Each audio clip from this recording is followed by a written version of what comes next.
Eureka! Nous allons voir ensemble comment nettoyer la résistance d'un chauffe-eau. Voici les différentes étapes à suivre.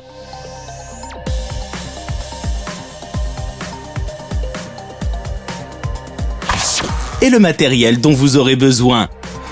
Du vinaigre blanc, des gants de ménage, une bassine et une brosse métallique.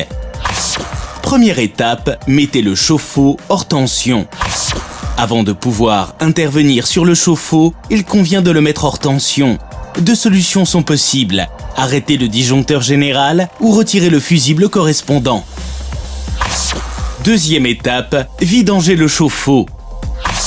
Il est inutile de faire la vidange de la cuve pour vérifier et nettoyer une résistance en stéatite. Elle n'est pas en contact direct avec l'eau car elle est protégée par un fourreau qui s'entartre à sa place.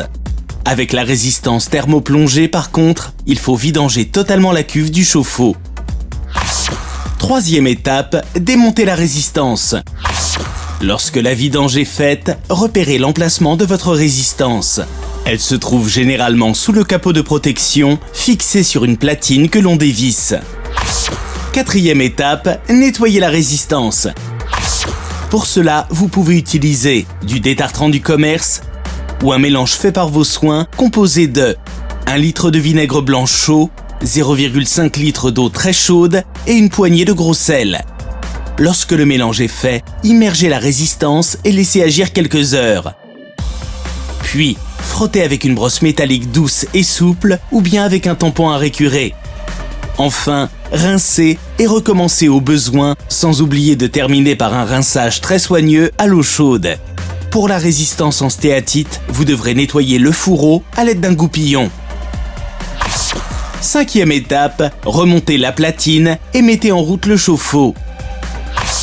Tout en faisant bien attention à ne pas abîmer l'anode, remontez la platine si vous avez une résistance thermoplongée, ou remontez le fourreau sur la résistance avant de la remettre en place dans la cuve si vous avez une résistance en stéatite.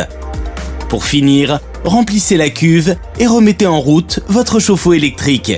Et voilà, maintenant c'est à vous de jouer. Sur Eureka.fr, vos questions sont entre de bonnes mains.